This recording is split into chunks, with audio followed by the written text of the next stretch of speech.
Bienvenido, profesor Gabriel Zanotti, aquí al canal DC Silicon Valley. Gracias por tenerme en tu espacio. Es un honor. No, el honor es mío y espero que así como pues estamos compartiendo en este momento, lo podamos hacer quizás en un futuro. Perfecto, perfecto. Bueno, el profesor Gabriel, yo de hecho lo sigo mucho desde hace bastante tiempo. Lo decido traer al canal y demás porque hace poco estoy realizando como el guión de un video futuro para el canal en el que hablo sobre los 5 personajes liberales más importantes de Latinoamérica.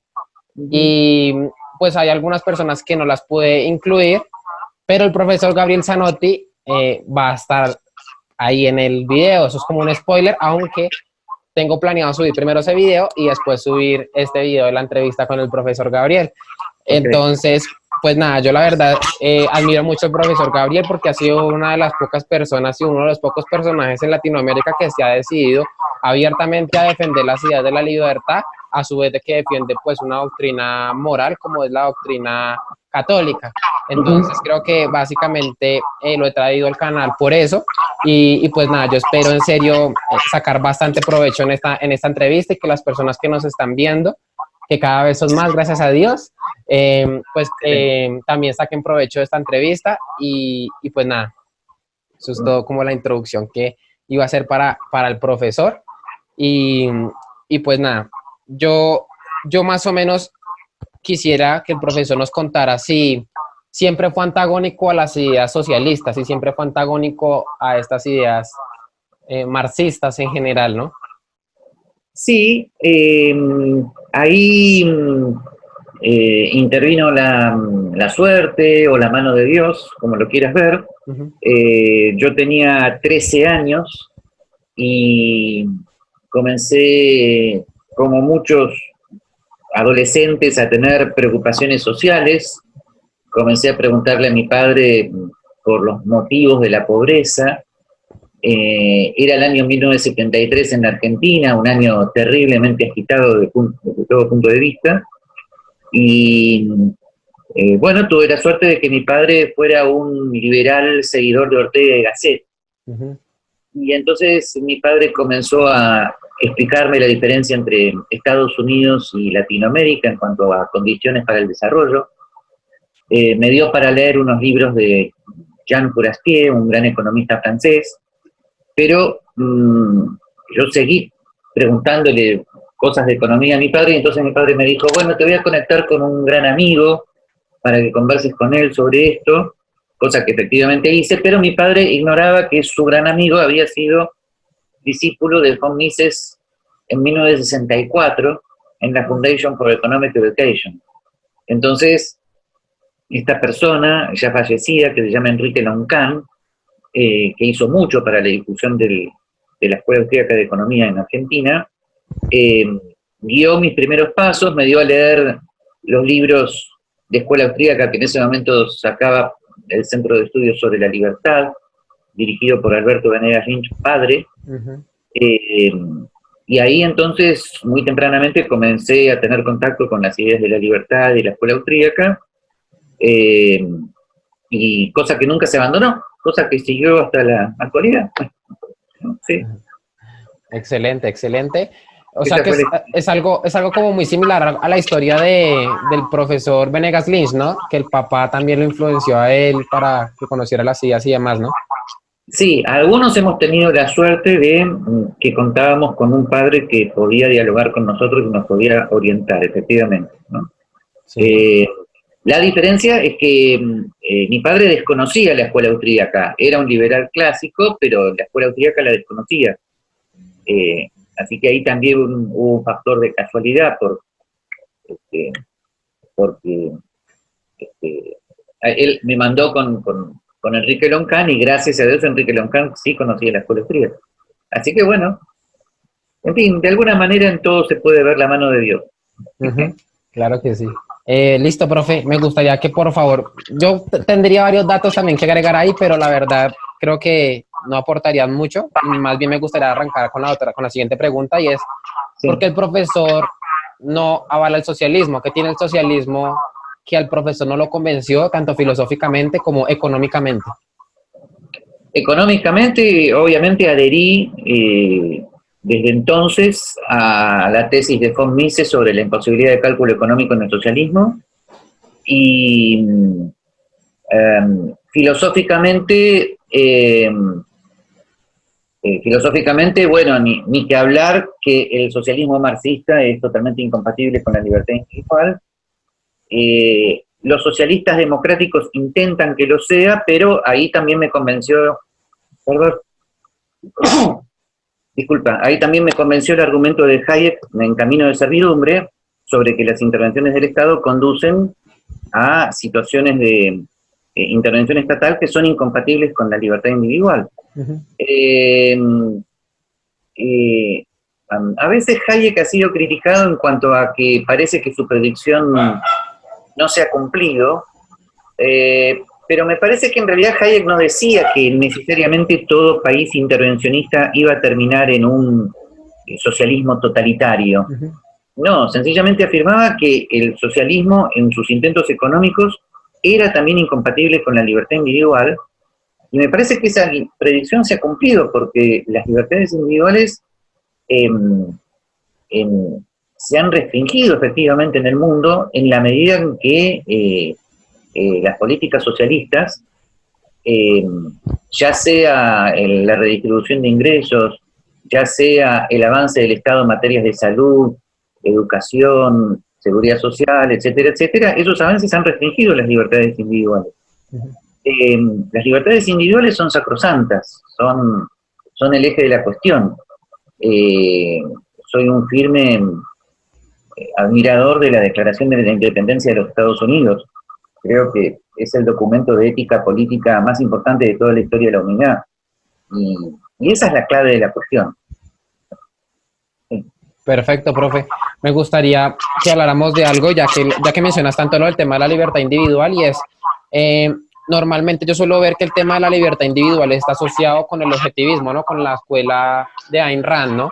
Me gustaría que, por favor, nos contaras por qué tú, que tienes también esa especie de lenguaje, que hablas y promueves el tema de la libertad individual, ¿cómo haces para asociarlo con el tema del catolicismo? Y esto básicamente referencia a la pregunta que yo tengo ya escrito y que lo tenía ya planeado, y es, ¿cómo haces para unir y llevar las dos cosas de la mano, ¿no? Catolicismo, que al parecer fue bien criticado pues por esta escuela, y de la mano con el liberalismo, ¿no? Que yo veo que más o menos tiene como una especie de conexión con esto de la libertad individual.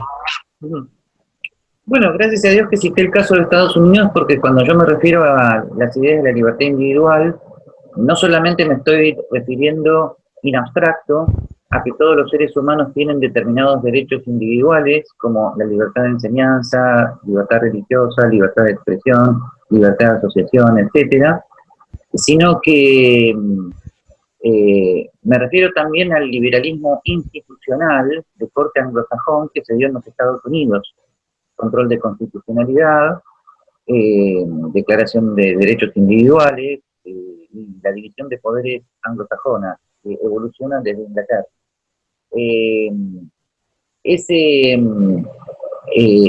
Ese liberalismo institucional obviamente no tiene ninguna contradicción con la fe católica. La apariencia de contradicción se produjo con el choque entre un liberalismo más bien propio de la Revolución Francesa, que en sí mismo rechazaba lo religioso. Entonces, ese choque entre la Revolución Francesa por un lado y el antiguo régimen católico por el otro, produjo un enfrentamiento entre quienes sostenían ambas corrientes. Uh-huh. Ahí sí hubo un choque entre el antiguo régimen católico y la Revolución Francesa, pero eso no sucede en los Estados Unidos. La evolución institucional de los Estados Unidos no tiene nada que ver con ningún ataque a la religión, al contrario. Los Estados Unidos nacen en una situación, una especie de religión pública no estatal, y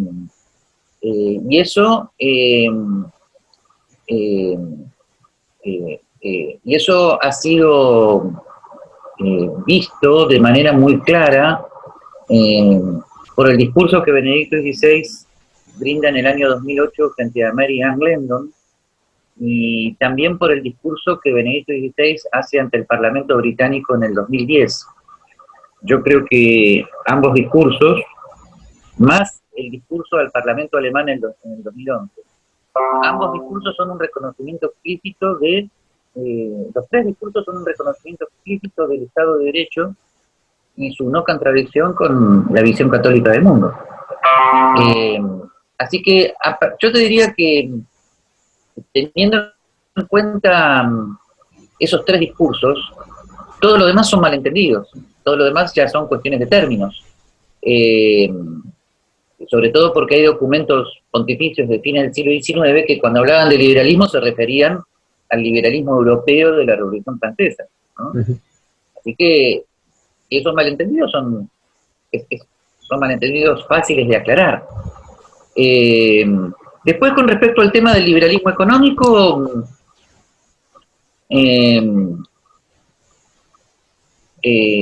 ya en mi librito Economía de Mercado y Doctrina Social de la Iglesia traté de solucionar malentendidos similares, y la situación avanzó bastante cuando en el año 1991 salió la encíclica Centesimus Annus de Juan Pablo II, donde se reconoce explícitamente un libre mercado en armonía con la fe católica, ¿no? Es verdad que Francisco no piensa lo mismo, pero yo siempre he dicho que las ideas económicas que pueda tener el cardenal Bergoglio son materia opinable y no presentan ningún problema para cualquier católico que quiera opinar otra cosa. Así que en esa línea sigo. Excelente, excelente. Y bueno, eso me gusta y yo creo que viene la siguiente pregunta, que para mí es como la más importante, y es que, bueno, básicamente yo tengo como una duda entre una corriente de pensamiento, ¿no?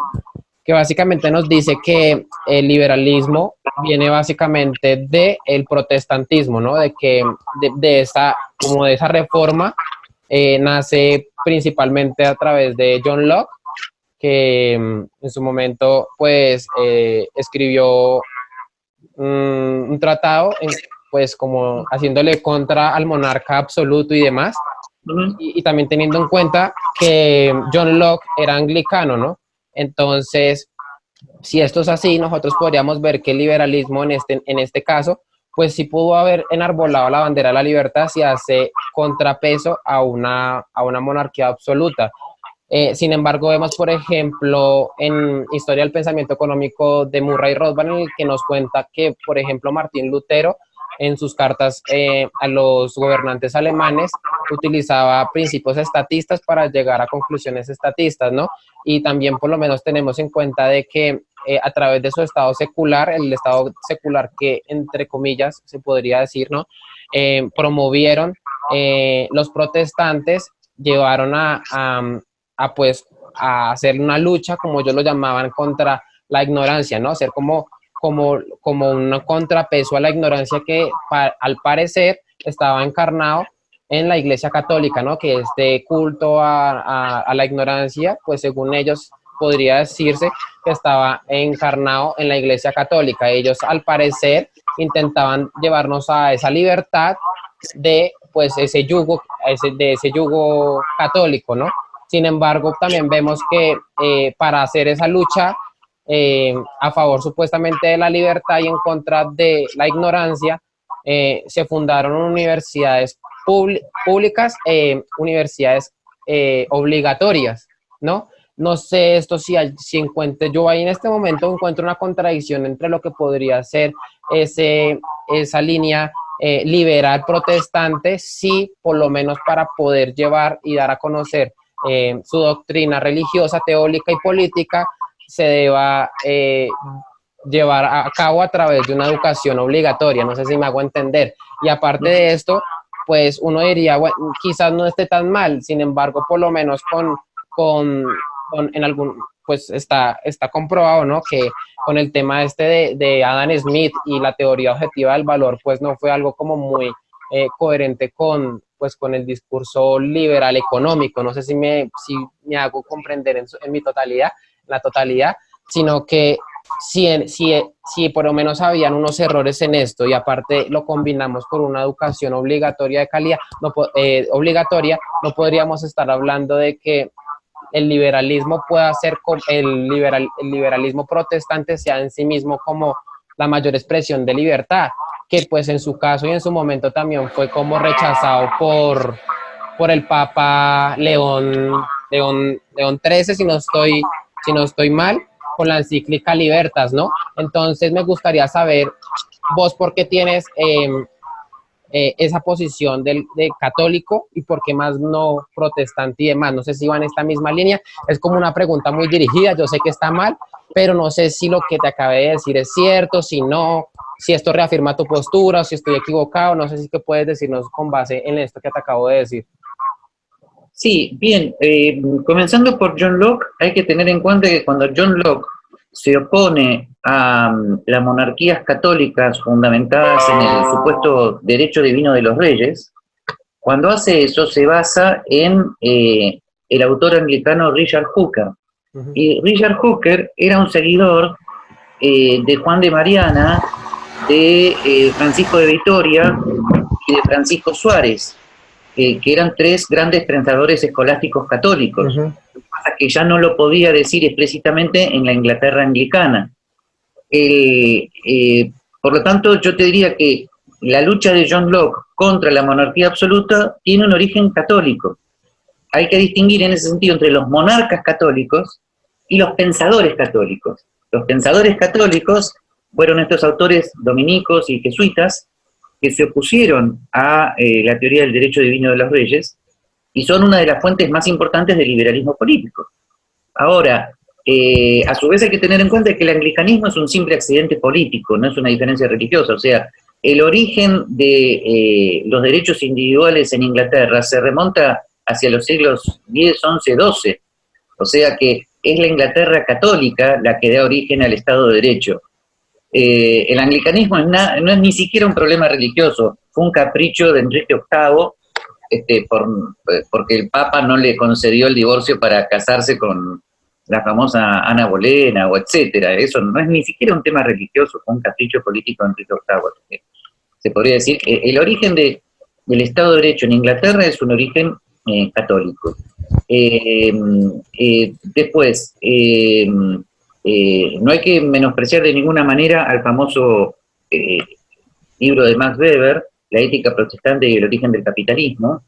No hay que negarle su mérito sociológico e histórico, pero el catolicismo hoy en día, sobre todo a través de la encíclica Solicitud de Redes Sociales de Juan Pablo II y de los documentos del Vaticano II sobre el papel del laicado y la santificación del trabajo, han recordado que la santificación del trabajo y por lo tanto el carácter religioso del trabajo es algo que se encuentra también en el catolicismo. Fue un accidente histórico el que implicó que en su momento esto fuera relativamente olvidado por algunos autores católicos. O sea, el catolicismo a veces ha tenido que corregir prácticas que no correspondían a su doctrina. Por ejemplo, por el problema con el protestantismo también se prohibió que los laicos leyeran las Sagradas Escrituras, pero eso no está en el dogma católico, y en el Vaticano II eso se levantó inmediatamente. Entonces, una cosa son los errores prácticos de los católicos y de algunas normas, y otra cosa es el catolicismo en sí mismo, ¿no? Y finalmente,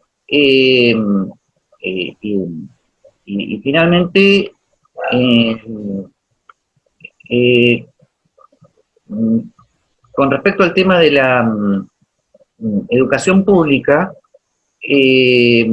a ver, tanto desde el lado protestante como desde el lado católico. No, iba a decir desde el lado racionalista, la educación pública siempre tuvo, a partir de los siglos XVI y XVIII respectivamente, una intención de educar a las personas en las letras. En el caso del protestantismo había que educar a todas las personas para que pudieran leer las Sagradas Escrituras, y en el caso de los sistemas liberales franceses de tipo napoleónico, había que educar al ciudadano para que fuera capaz de leer los códigos y las constituciones. Uh-huh. Eso da origen a la intervención del Estado en materia educativa, que en su momento histórico es algo comprensible, pero hoy retrospectivamente podemos ver cuál fue el error. No solamente ignorar la capacidad de la iniciativa privada en materia de enseñanza, no solamente el error fue también conculcar el derecho a la libertad de enseñanza, sino que también el error fue el típico error racionalista de suponer que las personas iban a lograr su madurez moral simplemente por estar educadas intelectualmente, lo cual fue una revisión del socratismo moral, a saber, quien conoce el bien lo practica. Uh-huh. Y ese es un racionalismo ingenuo, ¿ok? Finalmente, la educación católica y cristiana más importante es la educación de las virtudes, la educación moral, que no es precisamente la que se da en ámbitos típicamente escolares, sino que es la educación que se da en los ámbitos culturales y familiares, y que lamentablemente muchos cristianos y muchos católicos han abandonado. O sea, que las familias católicas abandonen la educación de sus hijos en colegios concebidos desde un punto de vista racionalista, es un error filosófico garrafal.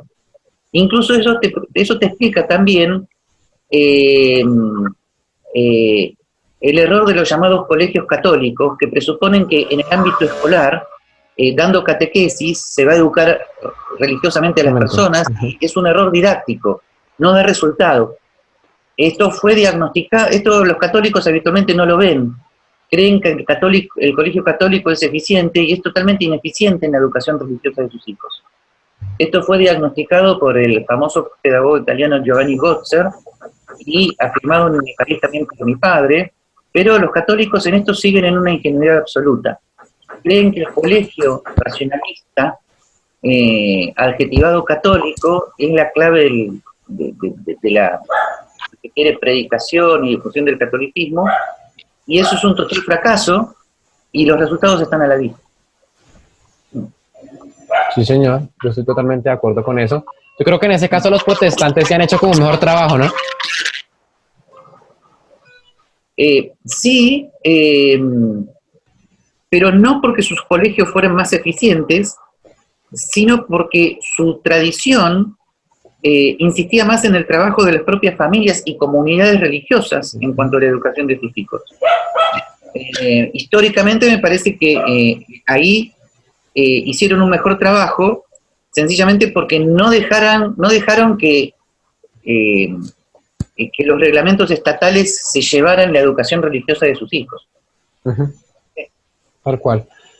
Me gustaría que, por favor, no sé si pudiéramos profundizar más en el punto que mencioné anteriormente, y fue si los protestantes en este momento, y con la tesis de Max Weber, ¿no?, que hablaba de que los protestantes, pues, trataban de, no sé si se puede utilizar esta palabra, de endiosar el trabajo, de que, sí, pues, bueno, que santificarlo y demás, y que el trabajo, el ahorro y demás, pues ahí se encontraba como una especie de como lo llamaba posteriormente, no sé, recuerdo el autor, uno llamado que condenó el liberalismo, que el liberalismo es pecado y demás, mencionaba sí, que esa intención de santificar el trabajo y demás, y utilizar la materia económica que nos rodea para poder crear el Estado de Dios, el reino de Dios en la tierra, básicamente como contradecía en sí mismo el Evangelio y demás. No sé vos qué opinas de eso, si la teoría de Weber en sí misma a favor del capitalismo y del libre mercado fue errónea, más porque pues llevó en este caso a crear la teoría objetiva del valor trabajo, ¿no? Pues, de que a través del trabajo se podía saber cuánto era el valor bueno, de mercancías y demás, ¿no? La teoría de Max Weber hace referencia sobre todo a una doctrina de Calvino que sostenía que eh, eh, eh, en la ganancia económica de un empresario austero y virtuoso se podía ver un signo de salvación. Eso sí fue un error teológico, porque la salvación puede darse en todas las personas, independientemente de que fueran empresarios austeros y exitosos. Pero, pero en lo que sí los protestantes tuvieron razón es que el trabajo es una acción que santifica a la persona. Bien, eso está totalmente compartido por los católicos hoy en día, porque según, justamente como recuerda Juan Pablo II en la encíclica Solicitudo Rei Socialis, el hombre desde el Génesis fue hecho para trabajar. Y el laicado vuelve a tener importancia en la vida del católico porque el laico tiene una vocación para estar en el mundo sin ser del mundo, y ese mundo está caracterizado por el trabajo y la familia. Y allí en ese trabajo se santifica. Y por eso una de las grandes novedades de los últimos tiempos en cuanto al pensamiento católico es la llamada teología del trabajo, sostenida sobre todo por dos grandes autores, que son Michael Novak y Robert Sirico, que extienden este tema de la santificación del trabajo a la santificación del empresario. Pero todo esto dentro de la doctrina católica. Por lo demás, si la tesis de Max Weber dio origen a la teoría del valor trabajo, creo que no. Creo que la teoría del valor trabajo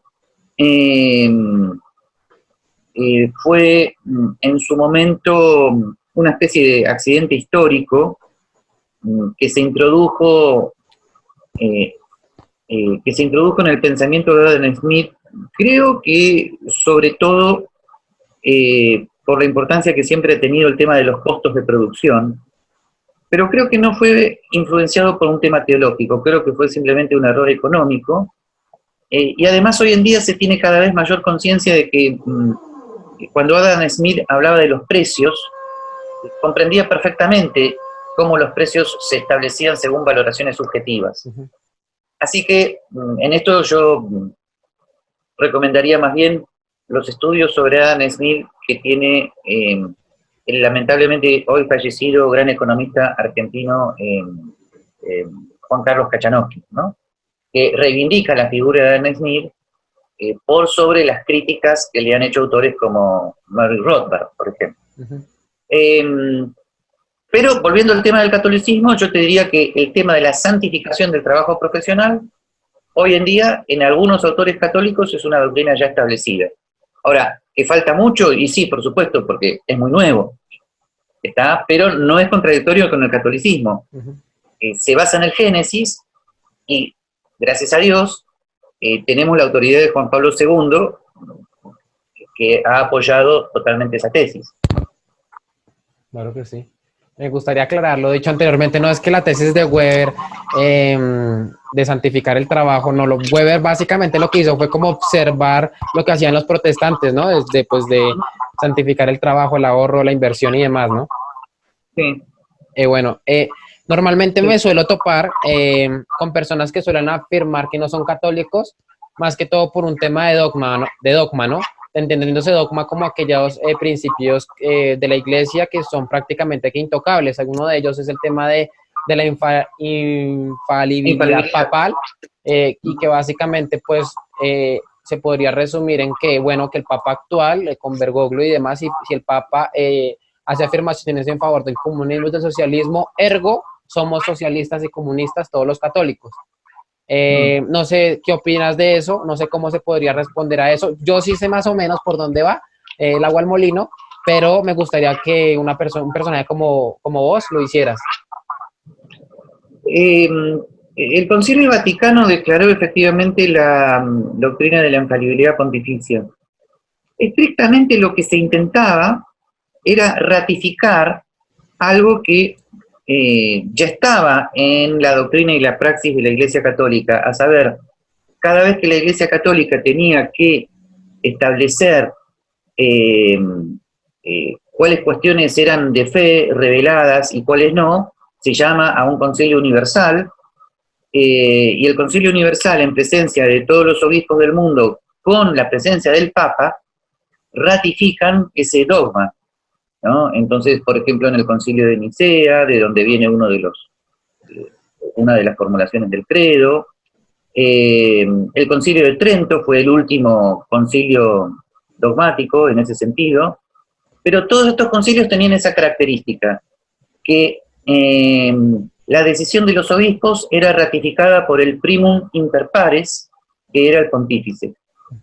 La intención del Vaticano I fue ratificar ese papel del pontífice.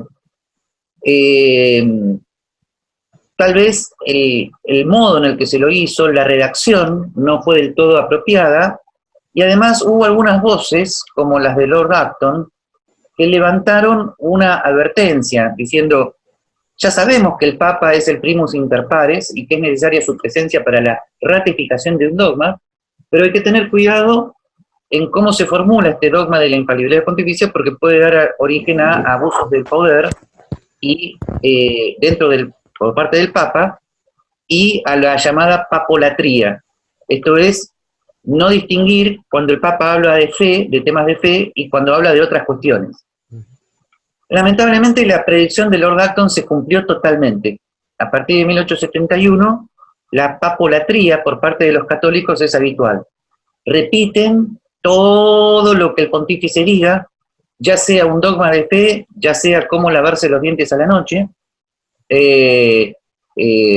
produciendo situaciones ridículas que lo único que hacen es exacerbar la burla de los no creyentes, ¿no? Lamentablemente en los temas sociales, esto ha sido cosa de todos los días, desde 1871 en adelante. En la llamada doctrina social de la Iglesia no se distingue habitualmente entre los principios fundamentales y las cuestiones prudenciales, opinables y más contingentes. Así que lo que está sucediendo hoy con Francisco no es nuevo.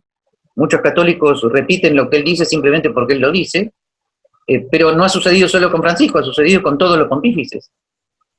Así que yo creo que es un problema del cual, de alguna manera, yo creo que Benedicto XVI tenía plena conciencia, pero lamentablemente ya sabemos lo que ocurrió, y lamentablemente parecen no ser los momentos actuales, los momentos para evitar este tipo de, esta deformación llamada papolatría, o sea, adoración del Papa, confundirlo con una especie de Dios en la tierra, ¿no? Bueno, va a haber que esperar. No es la primera vez en la historia de la Iglesia que hay que esperar. Sí, claro.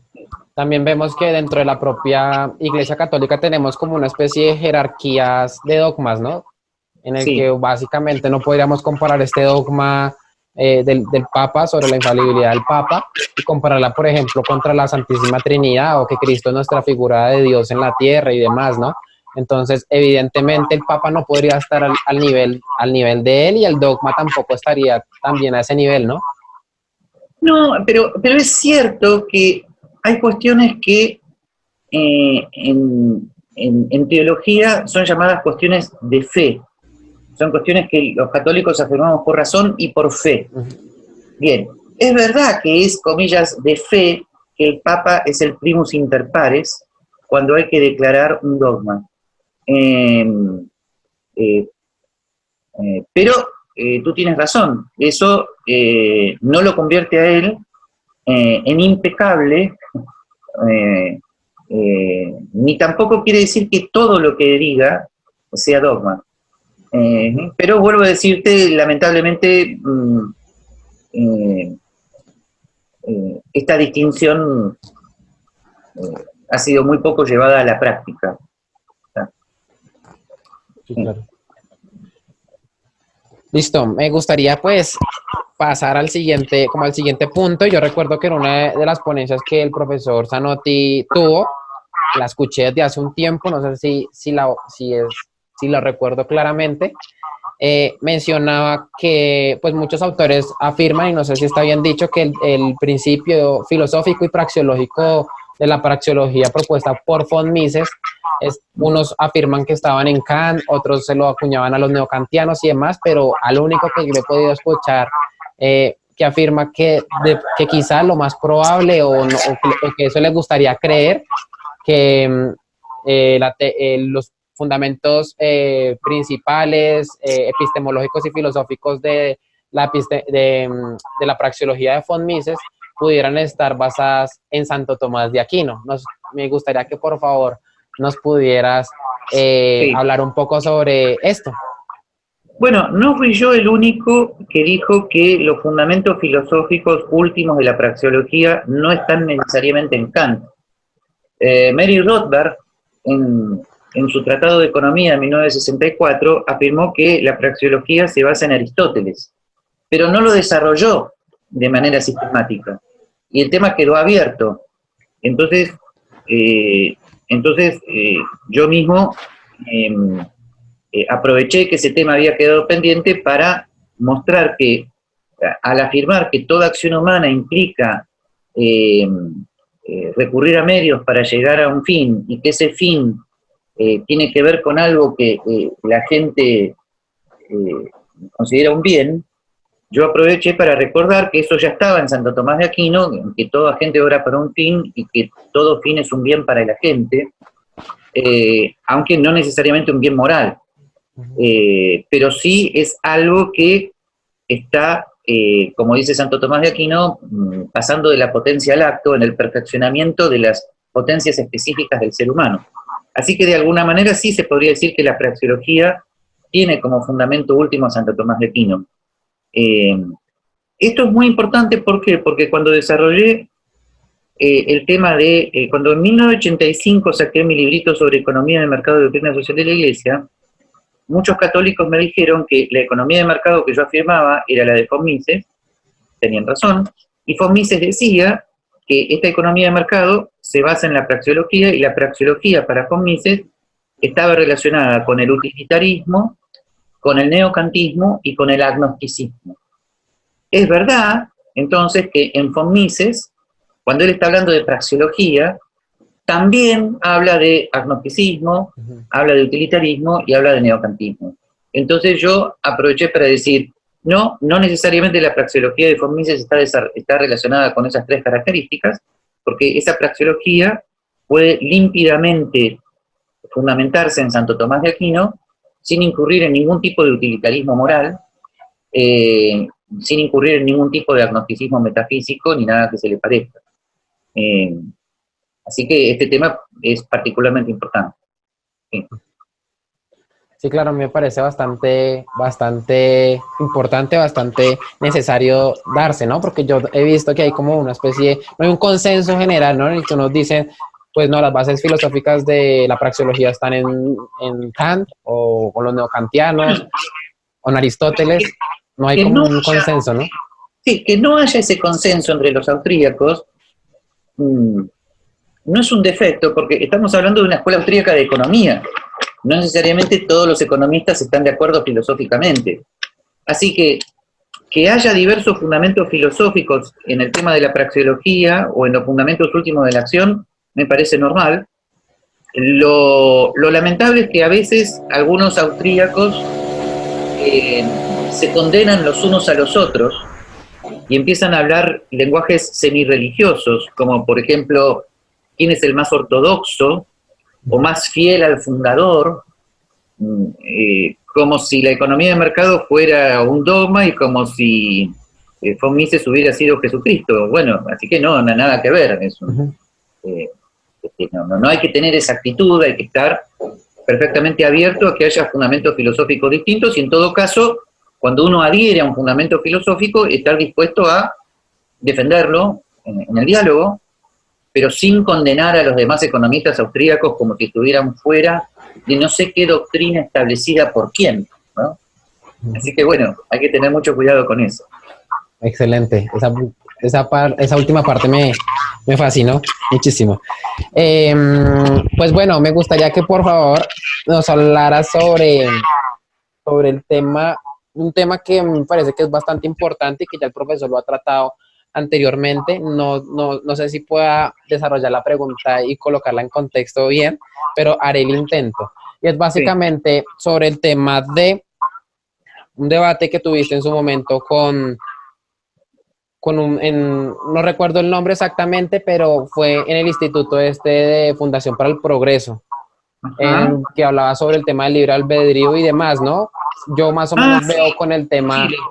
Sí, sí, sí, sí, sí. la cuestión esta de que, pues básicamente hay un tipo de ateos, o sí, si se pueden llamar, que no son todos, ¿no? Pero que algunos que lo reducen todo, pues a la materia, ¿no? Que somos solo materia, al estilo, pues, al estilo Marx, ¿no? Que es todo, que el hombre está rodeado de materia, que el hombre en sí mismo es materia, y básicamente, pues Axel Kaiser también mencionaba en su momento, y la pregunta radicaba era que el cerebro en sí mismo era materia y que él había leído un libro sobre un neurólogo que afirmaba que pues que básicamente el cerebro es demasiado complejo y demás, y pues si esto era así, si nos podemos reducir simplemente a la materia, Sí, el libre albedrío no sería tan evidente, ¿no? Como yo más o menos lo podría ver si hubiera una entidad metafísica que no, que pues que le otorgue a uno de algo más,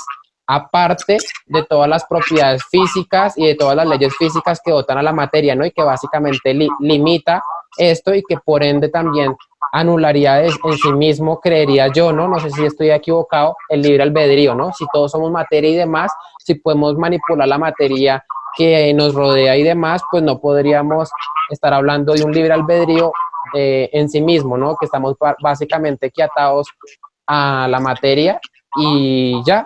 Y si esto es así, entonces básicamente podríamos nosotros a través del cerebro y del sistema nervioso central y demás, desarrollar, no sé, tecnología o algo similar para que nos pueda llevar prácticamente aquí al nirvana o a un estado en el que ya estemos como propiamente felices y luchar y pelear a favor pues del libre mercado y de todo este tipo de cuestiones que nosotros hablamos desde el ámbito económico, básicamente parecieran muy frívolas, ¿no? Entonces yo creería que este es un ámbito y es un lugar que es bastante, que yo considero que es de bastante importancia que podamos dar el debate allí, porque si esto es así, básicamente que todo problema y toda lucha a favor de la libertad y de las libertades individuales y demás que el profesor ya mencionaba anteriormente, pues básicamente sería un absurdo, ¿no? No sé si estoy como en la misma línea, no sé cómo podrías contestar a esto. ok. Bueno, no, en los ámbitos del liberalismo clásico este debate se ha dado, pero no por influencia de un ateísmo en el sentido marxista del término. Se ha dado por el tema de la evolución de las neurociencias. Y el tema de la evolución de las neurociencias tiene que ver, en el ámbito del liberalismo clásico, los más propensos a entusiasmarse con las neurociencias son los seguidores de un famoso libro nada más ni nada menos que de Friedrich Hayek, que se llama Descenso de Order, desde 1951. Allí Hayek establece la idea de que cuando él habla de conocimiento limitado, está hablando de unas estructuras a priori de percepción del sistema nervioso que se han dado con la evolución del sistema nervioso. Y el libro concluye prácticamente negando lo que sería el libre albedrío. Entonces, algunos liberales clásicos sostienen que no hay ninguna contradicción en defender la libertad individual como ausencia de coacción en el ámbito político, junto con una concepción del hombre similar a la que plantea Hayek, en la cual el ser humano es totalmente impredecible, porque no podemos predecir las variables infinitas que entran en el tema neuronal, pero sin embargo no habría libre albedrío en un sentido metafísico clásico. Entonces yo en ese debate argumenté que respeto mucho la posición de Hayek, pero que no la compartía, porque del lado del liberalismo clásico también está la posición de Karl Popper. Karl Popper defiende enérgicamente el libre albedrío en su libro Mundo Abierto, Universo Abierto, un argumento a favor del indeterminismo. Y el argumento de Karl Popper es un argumento por el absurdo. Él sostiene que si todos nuestros pensamientos estuvieran determinados, entonces yo en este momento estaría totalmente determinado a pensar lo que estoy diciendo, tú estarías totalmente determinado a pensar lo que me vas a responder, y en ese sentido no habría diálogo racional, no habría lógica más allá de nuestras neuronas. Pero, dice Popper, como en este momento ambos estamos experimentando la libertad del diálogo, eso es lo que muestra el absurdo de suponer un intento de demostración de aquello que estamos determinados a pensar. ¿Por qué vamos a hacer un intento de demostración de aquello que estamos determinados a pensar? Es un absurdo, porque los intentos de convencimiento, de demostración, presuponen la libertad intelectual por parte del otro. Este argumento de Popper es importantísimo, y Popper no en vano sostiene que en ese sentido la inteligencia humana no es reducible a lo material, que es un argumento que ha sostenido él junto con Sir John Eccles en un libro muy difundido que se llamó El yo y su cerebro. Y efectivamente esto a mí me parece mucho más compatible, esta posición de Popper me parece compatible con el fundamento escolástico clásico de los derechos personales sobre la base de una inteligencia y una voluntad libre, que merece siempre ser respetada, ¿no? Así que yo creo que de la mano de Karl Popper podemos hoy en día retomar un fundamento clásico de las libertades individuales en el libre albedrío, demostrado con argumentos filosóficos como los que te acabo de exponer. Pero como ves, los debates dentro de los liberales clásicos, desde el punto de vista filosófico, son más amplios de lo que se supone. Todos coinciden en que debe haber una constitución verdaderamente liberal que limite la acción del Estado, pero no todos coinciden en cuál es la antropología filosófica última que está detrás de eso.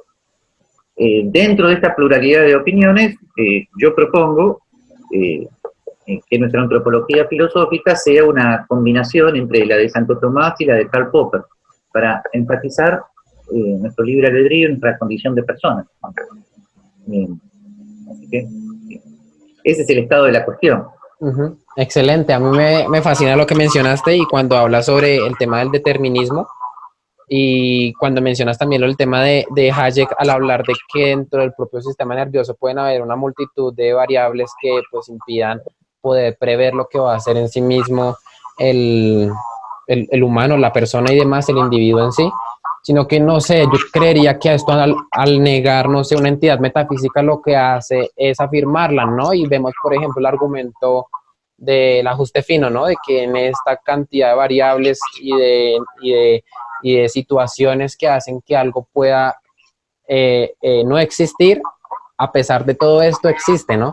Entonces, que es algo como muy diverso, que necesitan de muchos factores, de muchos cálculos, de mucho ajuste para que algo pueda existir, ¿no? En el mundo. Y la cantidad de opciones, pues es muy limitada, ¿no? Y a partir de esto, pues, concluimos, se podría decir que de esta forma podríamos decir que son altas probabilidades de que haya un ser metafísico que pueda hablar y mostrarnos la cantidad de maravillas que hay en este mundo. Aparte de, por ejemplo, las reacciones químicas en el cerebro y demás, que mencionaba Hayek, y que pueden ser infinitas y que imposibilitaría determinar lo que podría ser el humano o no. También vemos, por ejemplo, el ADN, ¿no? Que también es algo muy increíble, o sea, no sé, algo súper espectacular, y que básicamente podría a través de esto ver que hay como una especie de entidad metafísica inteligente que puede hacer esto posible, ¿no? Lo que ocurre es que cuando mencionas la palabra metafísica, hay que tener cuidado de distinguir entre el método de las ciencias en cuanto a método hipotético deductivo, que necesita un tipo de testeo empírico, y las argumentaciones propiamente filosóficas. Las argumentaciones filosóficas pueden realizar ciertas demostraciones de algunas cuestiones que son metafísicas en el sentido etimológico, o sea, que están más allá de lo que la física puede testear empíricamente. El famoso tema del libre albedrío es una cuestión metafísica en el sentido que no hay ningún testeo empírico del libre albedrío, pero hay argumentos filosóficos a favor del libre albedrío, que yo creo que en los ambientes liberales deben ser, por lo menos, considerados, pensados. Discutidos. Exactamente. Porque no es nada fácil tener la equilibrada posición de Hayek, que por un lado, desde el punto de vista neurológico, se aleja del libre albedrío, pero por el otro lado luego vuelve a defender la libertad individual en el plano político. Eso no es habitual. Habitualmente los que niegan el libre albedrío terminan considerando que el ser humano entonces es manipulable, manejable como si fuera una máquina, ¿no? Por otras máquinas más evolucionadas que serían los dictadores. Entonces hay que tener mucho cuidado frente a eso. Así que los argumentos a favor del libre albedrío en los ambientes liberales deberían ser mucho más pensados y meditados. Fíjate qué interesante que una de las máximas defensoras del libre albedrío es Ayn Rand, y sin embargo no es creyente, ¿tá? Así que hay una importante coincidencia entre los que tenemos orientación tomista y los randianos, ¿no? Me gustaría que por favor pudiera responder esta pregunta que yo creo que va prácticamente que a cerrar la entrevista y que viene en esta misma línea, ¿no? Y es el tema de, ¿es necesario que exista Dios para que haya libre albedrío y poder nosotros dar toda una lucha de la libertad, a favor de la libertad económica, las libertades individuales, etcétera, etcétera, etcétera? No, tú puedes ser partidario de una dignidad humana como la definía Kant, o de una libertad individual como la defiende Ayn Rand, o de las libertades individuales como las defienden Mises y Hayek, o del libre albedrío como lo sostiene Popper, y ninguno de los autores que te nombré afirmaba la demostración racional de la existencia de Dios, y tampoco eran creyentes. Por lo tanto, puede haber un liberalismo clásico no creyente. Simplemente hay que tener cuidado de no condenar en nombre de esto último a los liberales clásicos que somos creyentes, ¿verdad? Que afirmamos que no solamente la existencia de Dios, sino que el judeocristianismo ha tenido una participación necesaria en el origen de la libertad política, porque la idea de persona, de la cual deriva la idea de libertad política, es introducida en Occidente por el cristianismo. Así que, en ese sentido, me parece que ciertos enfrentamientos que a veces hay entre los liberales, entre creyentes y no creyentes, son relativamente vanos, ¿no?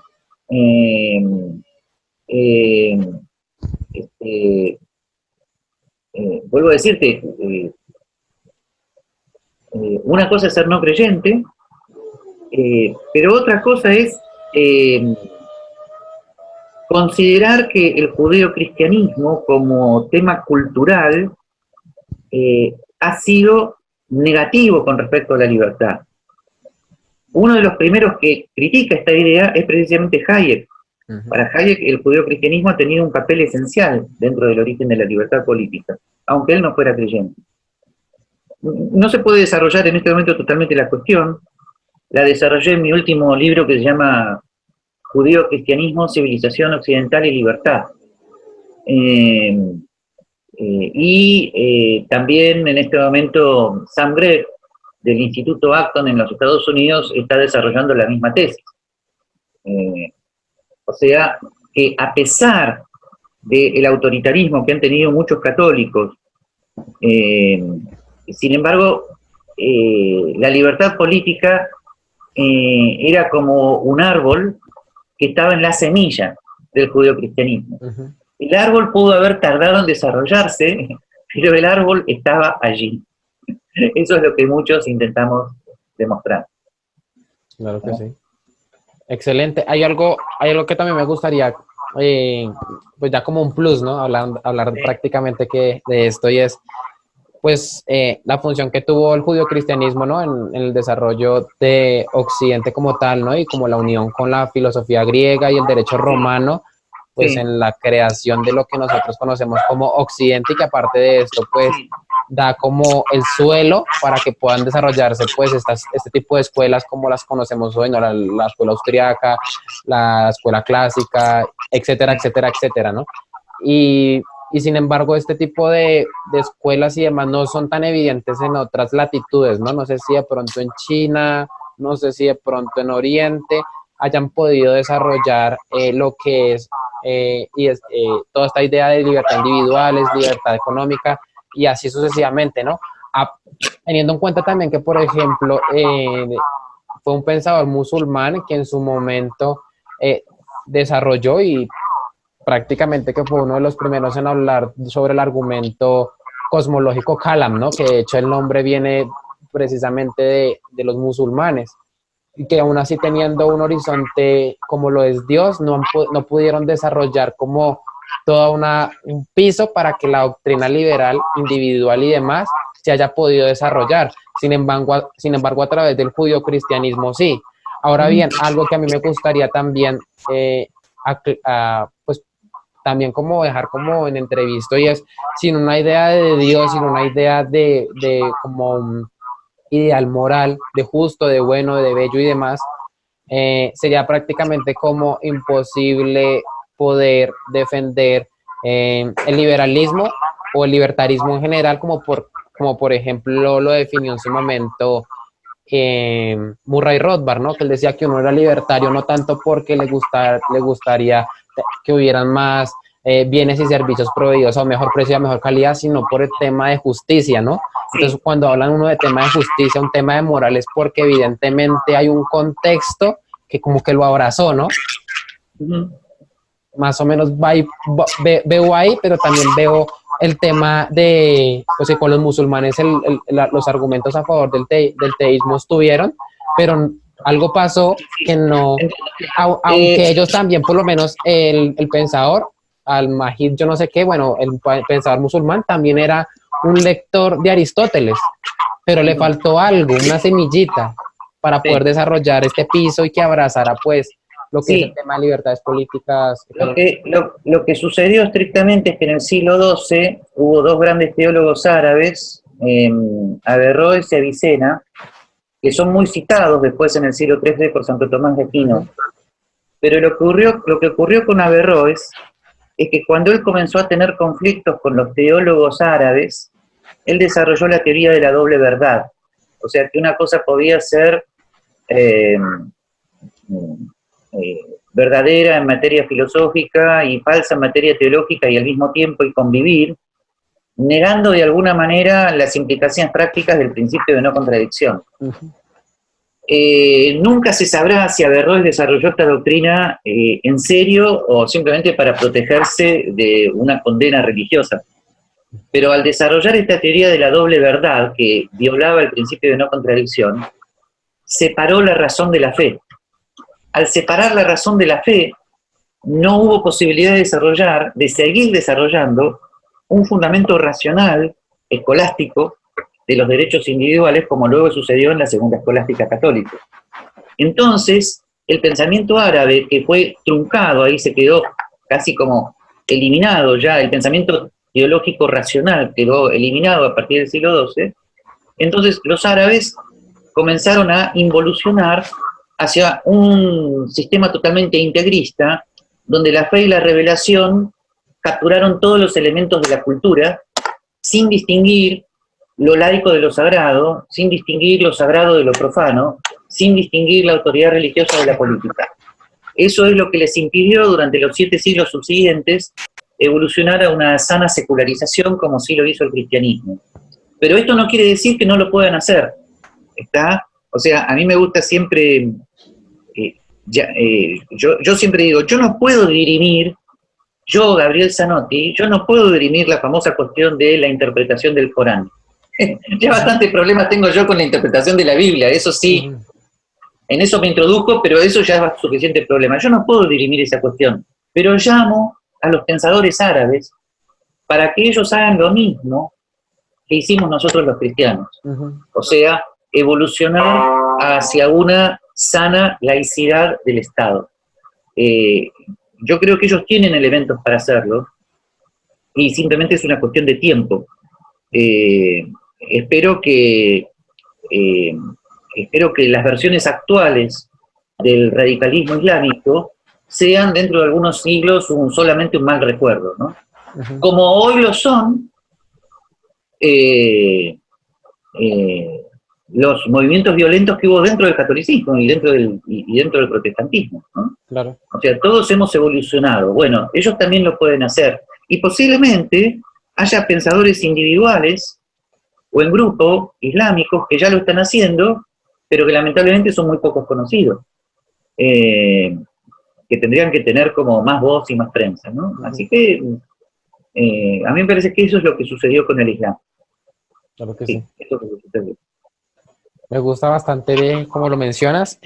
Nada, yo como normalmente lo suelo ver es actualmente aquí en Occidente, a pesar de que gracias a que aquí se desarrolló todo lo que fue la fusión entre el cristianismo, derecho romano, filosofía griega y demás, ahora actualmente pues que ya tenemos como un estado en el que ya estamos prácticamente bien, entre comillas, bien en cuanto a libertades económicas y libertades políticas y así sucesivamente, entre comillas lo coloco, ¿no? Quieren como deshacerse de todo este tipo de cosas que nos ha llevado hasta este punto, ¿no?